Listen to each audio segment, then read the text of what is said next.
Data protection and privacy teams are under more pressure than ever with new laws, AI oversight, data breaches, and the constant expectation to do more with fewer resources. That's why TrustArc built a modern privacy and data protection management platform powered by Arc Intelligence. It unifies your tools, automates the work that slows you down, and surfaces what matters most right when you need it. From guided quick actions to our intelligent assistant, Ask Arc, you get credible, contextual answers backed by expert research, not generic AI guesses. Finally, privacy that works the way privacy pros work. Learn how TrustArc helps teams move faster with confidence at trustarc.com/serious-privacy. That's trustarc.com/serious-privacy.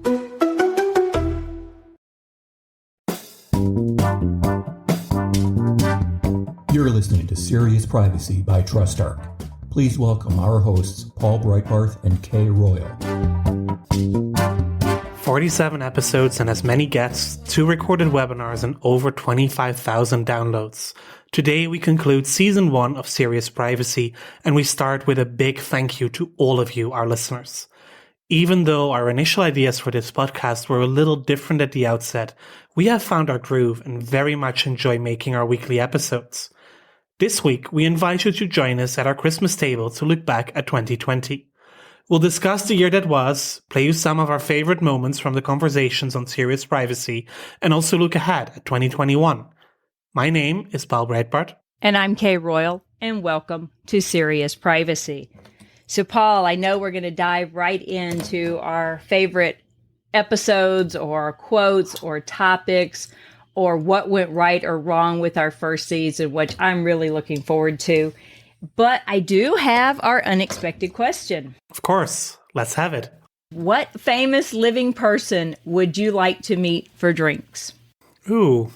Well, the obvious choice would probably be Barack Obama, because I'm just reading the autobiography and inspired by the man. And I want to meet his wife, so we could go with that or call those the default answers and go to what living person would you like to meet for drinks, because I have my answer there. Well, right now I would want to meet you for drinks. That's my answer. I would love to be able to get in person with you and just have a drink, have some bitter balls, have some Southern Divinity, whatever. Absolutely, and a very big cocktail. Yes, maybe 2 of them. And anyone who knows me knows I'm not a big drinker, but Lord, yes, let's have a few of them. Well, let's hope with all the vaccines that goodness. next year we'll be able to have at least a few drinks, some face-to-face conversations. Yes, from your mouth to God's ears. Okay, let's go. Let's start with you. What's the first, looking back on our season of 2020, which when we started, we didn't know we were going to do seasons, but it seems like it's natural since we launched on Data Protection Privacy Day in 2020 that we start season 2 pretty much the same day going forward from here on out and have seasons. So I love this idea. Exactly. So if you look back on our first season, what stands out to you? Well, I listened to quite a few of our episodes in recent weeks to find some of the episodes that I like best and to find some clips to play to our listeners. And I also listened to our pilot episode, and I don't know when you've last listened to our pilot, but it's actually pretty funny to listen to it and hear the audio quality. Gosh. We've improved a little bit since. We're not there yet, but we've improved. And just hear our conversation. And it was pretty much fun. So that's where I want to start with our very initial idea of our plans, what it is that we wanted to do. And, I'm pretty sure we explained some of this in the first episode, but we had a history with this because last year, Hillary and I did a webinar. And I was invited to do it at the day before. And it turned out that I was in San Francisco. And so I literally just walked in her office and she and I sat at a table and we did a webinar. It was fantastic. We got so many comments from people that she and I were like, you know what? We're going to launch a podcast for TrustArc. And although people agreed in theory, apparently no one really agreed in practice because it never happened. And then fast forward literally a few months and we acquired Nimity. And I met you, was it in... Maybe that was the reason why it didn't happen. Nobody had time to consider the podcast. It was fate. Exactly. It was fate. I remember telling Chris that he's going to have a buzzer. That way, when everyone asks me what I really think about a topic, they could buzz me out. And just be, okay, what do you really think? Well, I think... And Chris, our CEO, just died laughing. He's like, Kay, we are not going to buzz you out. And slightly off topic, but I will tell people, when you find a job in a career where the people accept you, and I would say love you, but I'm not quite sure everyone at TrustArc loves me, but people accept you for who you are. And not only that, they enjoy it. They go with your crazy ideas, or at least they don't tell you you're crazy. Or if they do, they're saying it out of, tolerance, if not love. Go with it. Work with it. There's the old saying that people leave people, not companies. And people stay with people, not companies. Well, this company is made up of the people, and it makes it completely worthwhile. But back on topic. So yeah, you had the conversation with Hillary. I think back over that. We acquired Nimity, and you visited in January. It had to have been January.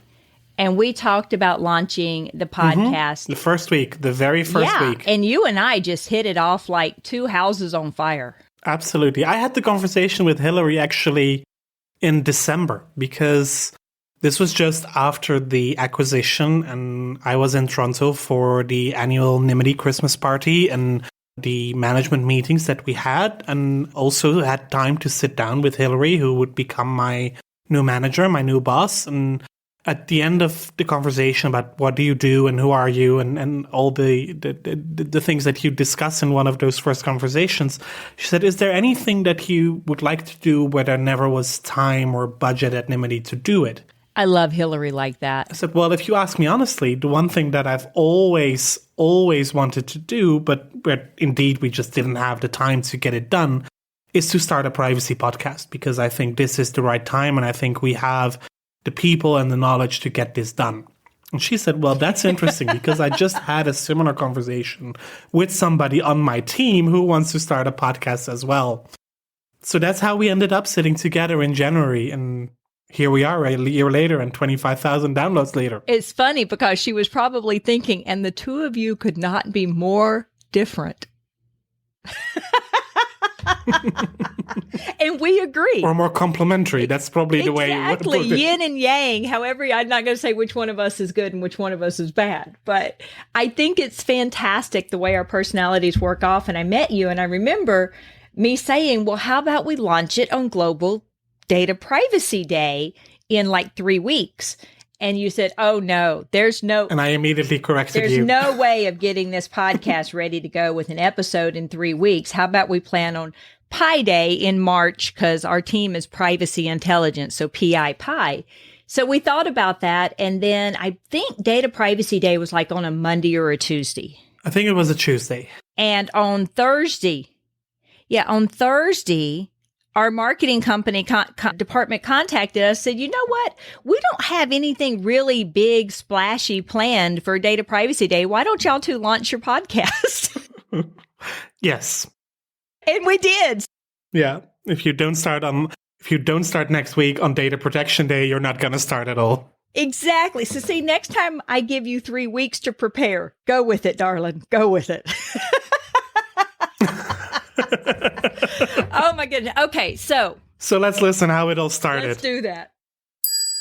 I'm actually thinking that it would make perfect sense if we helped all the privacy professionals out there and people who want to be privacy professionals by creating our own podcast. You mean just giving them some basics, explaining what it is that brought us into privacy, and explaining some of the core issues privacy professionals are challenged with around the world? Absolutely. Give them something for serious privacy focus. Oh, I like that. And while we're at it, then maybe we can also release some of those conference sessions that only occur once and that nobody ever hears again, and that a lot of people miss if they haven't been able to attend the conference, or because there were 7 other interesting sessions at the same time in the same track. And the same thing for webinars. If they can't get on the computer and watch a webinar, maybe they could listen to it. Okay, so what about guests? Do you want to have guests on a webinar on the podcast? I think we almost have to have guests, but I don't want it to go like an interview format. I would actually love it if we could just get some good privacy on and just have a conversation. I call it a back porch conversation. Yeah, that would be a kitchen table conversation here in Europe. Back porches are not always a good idea with the cold up north. I don't do cold. So I'm thinking this sounds like we have a wonderful idea and a wonderful premise. I say we go for it. And we're back. Okay. So, Kay, when you look back at the year, what is the topic that you would consider to be a red thread throughout the year? You know, to me, the one that keeps coming back, there's two of them. The first one that comes to mind to me is social justice. That seems to have popped up time after time after time again, no matter which person we were talking to or which topic we had or speaker or what the actual thing was. I can't even think how many times we called Travis LeBlanc's name in vain. But also the name that popped up all the time was Alistair McTaggart because of CCPA. And dude, I still want you on my show. And the other one that comes up, and I think this is one that comes up for you as well, is how welcoming and diverse privacy is for all different types of individuals, young, older, experienced, inexperienced, transitioning from other professions, male, female, no matter where you are in the world. It's just such a welcoming and open career field. So those are the two that stand out to me, social justice and privacy as a career. Yeah, absolutely. And privacy as a career and the welcoming community is something that I look back on quite fondly.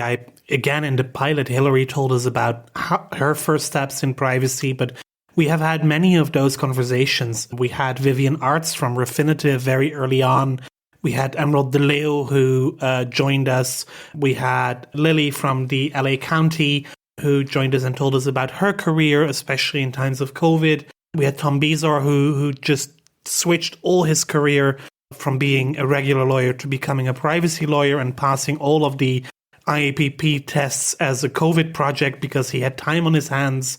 And privacy as a career is really something where we have had a lot of conversations. And I think that's also part of what we intended at the outset, to showcase some of the maybe less familiar faces in privacy, but also the more familiar ones, and let them tell their story about why they ended up in privacy, why it is important, and what their contribution to the community at large would be. Right. I agree. And some of these people, I just knew their names. I had never met them in person, and I absolutely fell in love with them. Emerald being one of the ones top on my list that I absolutely did. And then some others, I guess I've met them in passing, but haven't really had the opportunity to sit down and have one of these unscripted conversations with them. And it was really fascinating to see their personalities come out. And I'll say one that really surprised me was Pedro Pavón. He surprised me. I've met. Then we're back to social justice. Yes, of course.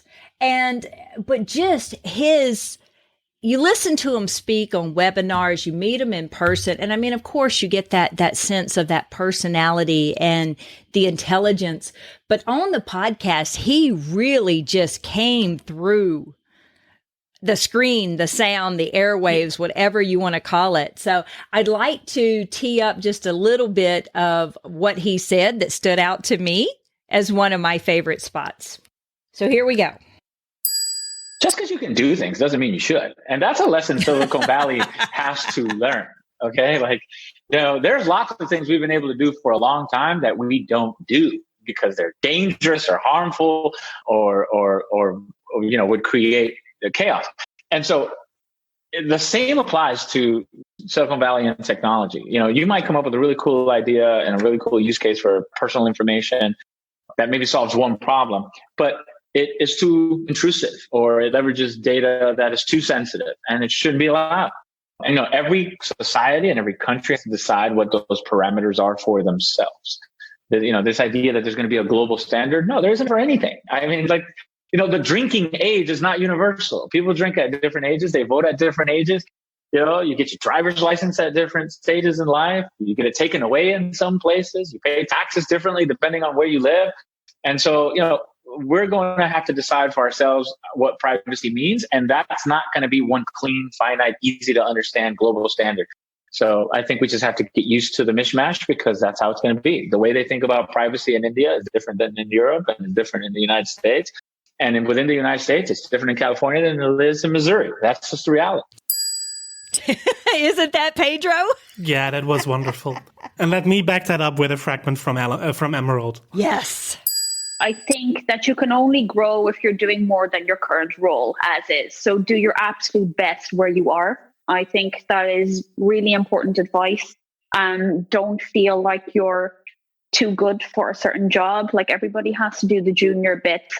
Like, even though I was the CEO of my own business, I always used to joke I was the chief everything officer, because I had to do everything for the business. Like, all the boring stuff, all the stuff I didn't want to do.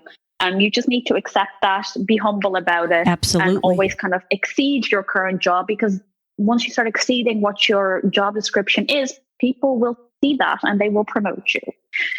If they have any sense. If they don't, maybe stick it out for another couple of months and shop around. That would be the next piece of advice. But generally, people see it if you're really, really good, right? So do the best where you are. And then the next thing I would say, which might be counterintuitive, but have a voice, start speaking about what you think. Because one of the great things about being just out of college is that your knowledge is still so fresh. The thing that is your competitive advantage with other people in privacy is that a lot of privacy people are very, very busy with their full-time jobs. I know that I experienced that.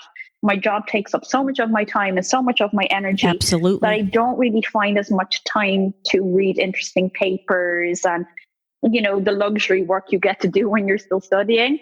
You can go out into the world and write things. You can publish your articles on Medium or on LinkedIn and get involved in discussions, even on Twitter and stuff like that. Like, I know loads of people in privacy because I met them on Twitter first. And I'm sure this is true for you as well, Paul. Oh, yes, absolutely. It's a great source of information. Yeah, and you end up, you feel these people, even though you haven't even met in person, and then you meet in person and you're like, yeah, I feel like, let's go for a drink. We've known each other for years. And that is so Emerald. That is just one of 5,000 reasons I fell in love with her. And she and I have stayed in touch since then. I feel like our Twitter conversations are just fantastic.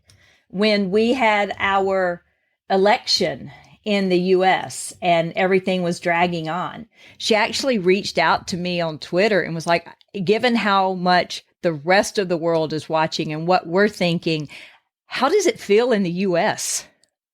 And at that time, Arizona wasn't even one of the big, controversial states at the time. Well, you know that you came through in the end, so thank you for that on behalf of the world.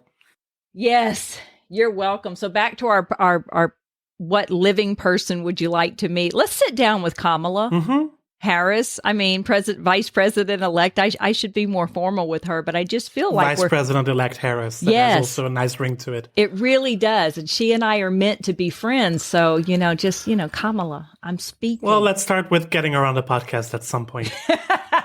Yes, let's do that. Okay. We'll put in a request once IAPP is back in DC. We'll put in a request to have a conversation with her. Absolutely. Let's do that. Who knows? Maybe she listens to us. You never know. She doesn't have anything else to be doing right now. Okay. Nah, not really. What's your next one? What else stands out to you?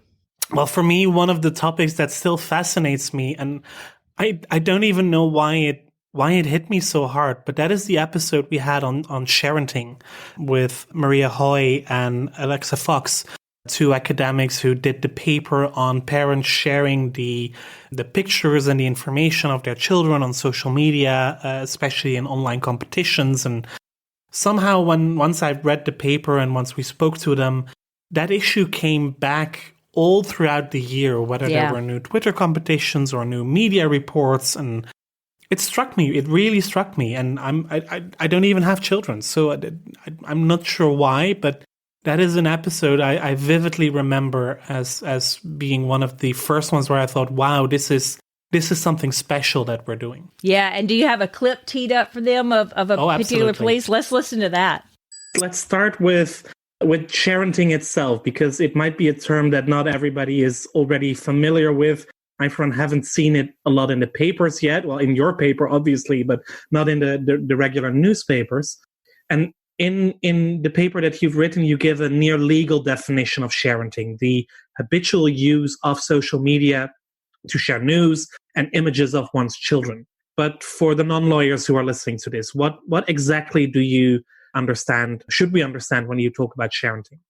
Well, I think sharenting is really this idea of people have been sharing photos, information about their children for years, just not on the internet. There's opportunities to share, even just looking at information with a family member, having a photo album and sharing a photo album. For years, this has been a practice that we've done. Or maybe you would share information about, how a child's doing in a certain area, maybe even share some information about what's going on at school, grades, something along these lines. But the idea of sharenting has really kind of come about where this practice has now been enabled by the internet to be available to a broader audience. And sometimes we're not necessarily just having a one-on-one conversation. We might be sharing that information with lots of people all at once. And sometimes those people who are receiving that information, we may not necessarily even realize exactly who they are. It might be an unintended audience, so to speak. So I think this idea of parents sharing information about their children, and that information can range in a variety of formats, from personally identifiable information. We'll talk about that a little bit more, I think, as we kind of progress and unpack the article. But it could be photos, it could be name, it could be a birthday, it could be any kind of information that the parents are sharing on behalf of their children on the internet. And in the context we're taking a look at is through social media. See, that's why we like that episode. And you're right. It's not that they were before their time. It was the perfect time. We should have had this information earlier, but earlier wouldn't have had the information. It's just perfect. It's such a profound statement on data gathering in the current era. Yeah, absolutely. I agree. And I would love to speak to more academics doing these kind of visionary papers in the next season. And I know we've got a few already lined up from the IEEE conference where we did our first live session. So there were quite a few papers there that we can follow up on once they are written, because many of those were still in draft. But yeah, I do believe that some more academics would be welcome on the program to have those bigger and broader ideas also as part of the conversation. Right. Agreed. And some of the new ideas, some of them are rehashing older ideas with a new take, and some of them it's completely new problems with perhaps some proven solutions for them. So I'm looking forward to that as well. What else you got? I can tell you that from my side, when we were talking about the best of 2020, what stood out to me more was the scope of the topics that we covered, but also the people that we had on it and the personalities. Mm-hmm. Absolutely. Because some people just have this larger than life personality, but when you got them on the podcast, it's almost like someone freezing on stage. We had to work to draw personality out of them, knowing that it was there and they had the knowledge, but getting them to present it in a way that was enticing when you're only listening to audio. Was a struggle. But we have sometimes. More on the other side, where the personality was just there. Some of them I had to edit out some of the personality. I may or may not add the clip back in of one of the statements that Michelle Dennedy made about her refrigerators being big and dumb. Rather than smart refrigerators, just to throw that out there. I debated it over and over and over again because it was hilarious. But yeah, some of them were, I guess I really am conservative, Paul. Wow. Well, at least for the podcast, we need to be careful. We have a broad audience. We do. We do have a broad audience. So what else stands out to you then? Give me some more of your favorites. There was this tiny little thing that happened on the 16th of July. Oh, that little thing. I think I vaguely recall it. And for those of you who don't immediately recall the date, that was the Schrems II decision of the Court of Justice of the European Union. And that led to two of our most rushed episodes ever. Well, ever, of course, because it was the first year, but two very rushed episodes. I recall on the evening of the 16th, we recorded and released an episode with Sophie Innetveld MEP and with Gabriela Zanfir. And Gabriela joined us again just a couple of weeks ago when the European Commission and the European Data Protection Board suddenly came through with all their guidance and the new standard contractual clauses in the follow-up of Schrems II. So also then we were able to release an episode overnight. And both were very spontaneous conversations with no time to prepare. No. Even though we are unscripted, we usually do prepare a little bit for these episodes, but for those, there was just no time. Prepares, let's be honest. Rush. Just the rush of the urgency to get these episodes out to our listeners was also a lot of fun. Oh, absolutely. And I think we really did deliver hot off the presses on a couple of occasions when it came to this. So it was really, really good. And in the middle of it, we also changed logos. Yes, absolutely. Because TrustArc changed logos. It did change the look and the feel, got rid of that bright neon green that everybody seems to have copied us from, and put in a really cool blue, smooth, calming kind of take on our website. However, our logo not necessarily modeled that. And I'll tell you, the guy that designed our logo, if you see our new logo, it's bright pink and it's blue, and S and P are on the opposite sides of it. It's like not a video chat cloud, a sound chat cloud, like the little bubble you would see above cartoons talking.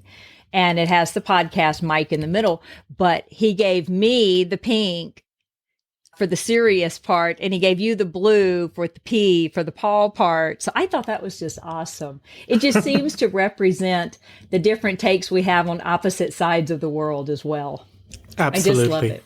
I love it. It certainly does. And with this logo, we'll go into the new year, and maybe we are finally able to go back to some conferences and trade shows, and also finally able to get some merch out there, to get some stickers and maybe some mugs or other things with the Serious Privacy logo on it.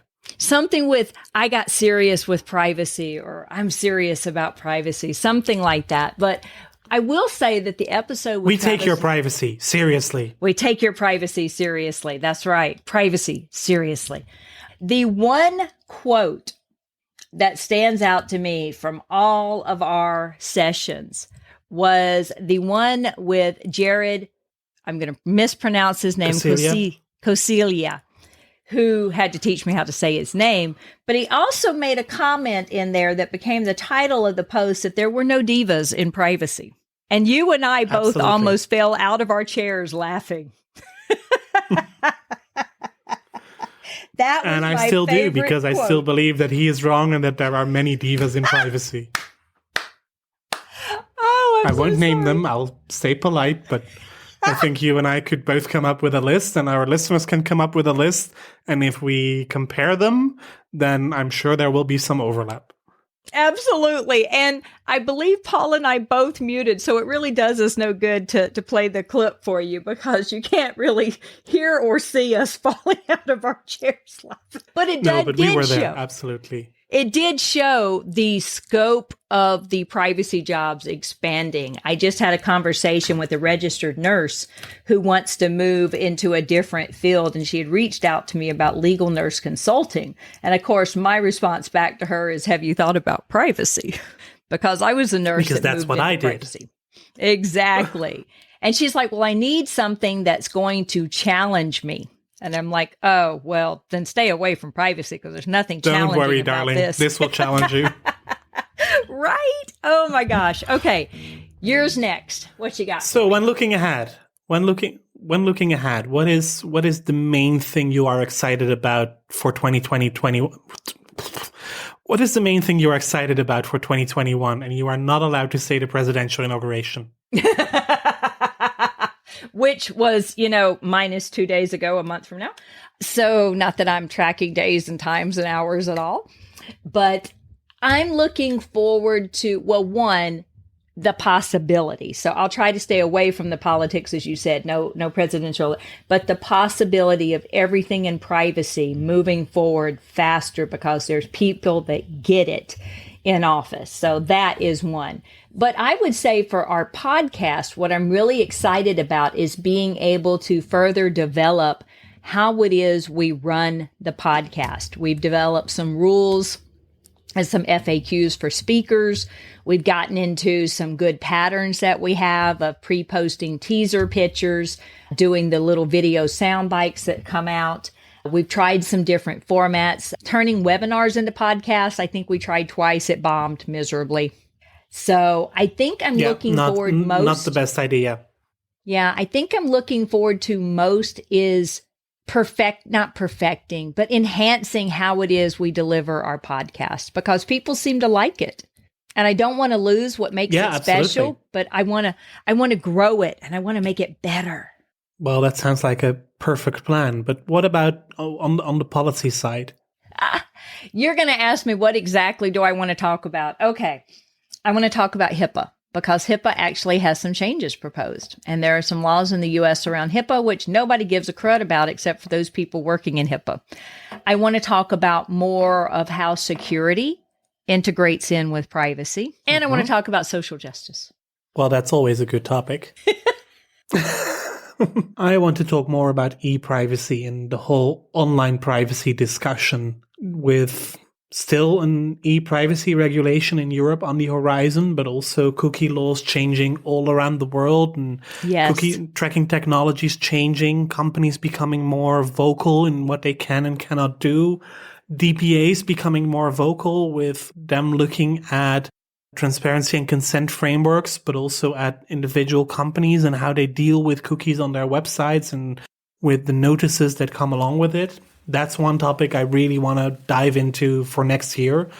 The global developments. There are so many countries that we haven't really discussed yet. I want to talk more about Latin America. I want to talk more about Asia, about what is happening there, because there is a lot happening in those regions as well.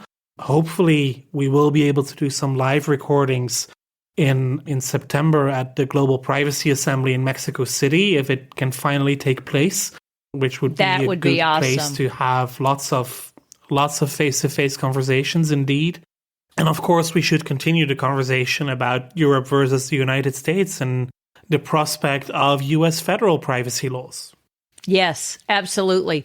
And I want to get some enforcement in there. We don't talk a lot about enforcement or about events such as big breaches that happen and how those are impacting people and what made the breach stand out in particular. And we're starting to see more. And that goes right into the global development of laws. It goes a lot into the notice and transparency. I just did a webinar with someone a few weeks ago, and forgive me, my weeks are running together right now, on the CPRA and the CCPA and what to look forward to. And it was more of a chat of look back over 2020. But one of the things was enforcement. And one of the items that I pulled up is that there have been some enforcement actions against individuals in Europe. And the two examples that I pulled, one was someone that received a relatively low fine of 100 euros. It might have been British, so it might not have been euros. But anyway, a relatively low fine because they had shown license plates in images online. So it was a fine against an individual, and the other one was a soccer coach that had filmed students showering without their permission. That one was a relatively hefty fine. So I think talking about enforcement action around the world is also going to be pretty interesting, and what makes it interesting. Not that you and I, either one, like to use enforcement as a scare tactic, but enforcement helps educate companies what they should be doing and what standards they should be looking at. Oh, absolutely. For me, enforcement is all about the lessons learned and not so much about the fine or the enforcement action itself, but about the underlying report and indeed what lessons can you draw from that. Yes, we can absolutely do more of that. So yeah, those are our topics for 2021, and I'm really looking forward to hear what our listeners want to hear more about. Yes. Because in the end, we make this podcast not for ourselves, but for you. So what are the topics that would really interest you? Any specific guests that you would like us to invite? We can always try. We will try. We don't know whether we get the agreement or not, but we're happy to invite anybody you would wish to hear from. And indeed, if you have any questions or suggestions, especially if you have suggestions for guests or would like to be a guest on season 2, please do reach out to us via seriousprivacy@trustarc.com or via Twitter at podcastprivacy. You will find Kay on Twitter as Heart of Privacy and myself as your old Paul B.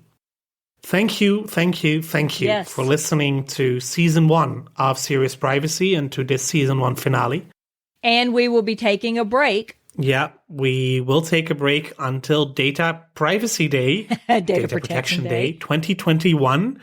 The week of January 28th, we'll be back with a very exciting first guest. Yes. She has been confirmed already. So we'll be sure to have that guest on the books for you around Data Protection Day 2021. Right. For now, and wait a minute, don't say bye yet. For listening to us this entire season. Don't say bye yet, because before I get off, the last thing I have to say is cosplayers. Privacy people are geeks. Some of us cosplay. I wasn't going to talk about it during the main show, but I have to at least mention it before we let it go. Now you can say. Okay. We'll do another cosplay episode next year. Maybe in person. Privacy cosplayers also feel free to reach out. We'll do another cosplay episode. Exactly. All right, Paul, bring us to a close. So for now, let us all wish you happy holidays, and we look forward to speak to you again in the new year. Bye for now. Bye, y'all.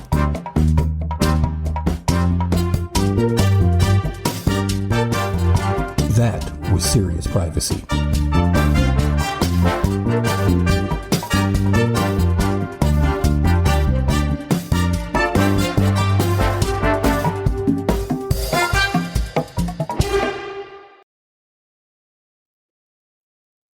If you're a data protection or privacy professional, you already know the pressure.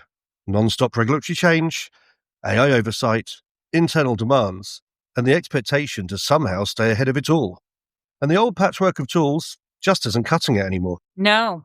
That's why TrustArc created a modern privacy management platform powered by Arc Intelligence. The TrustArc platform brings your workflows, evidence, research, tasks, and applications all together in one unified and intelligent workspace so you don't waste time digging, clicking, or context switching. With Ask Arc, your privacy assistant, you can ask plain language questions about laws, jurisdictions, or even your own program data, and get credible, cited answers based on NIMBY research and more than 1,000 global laws.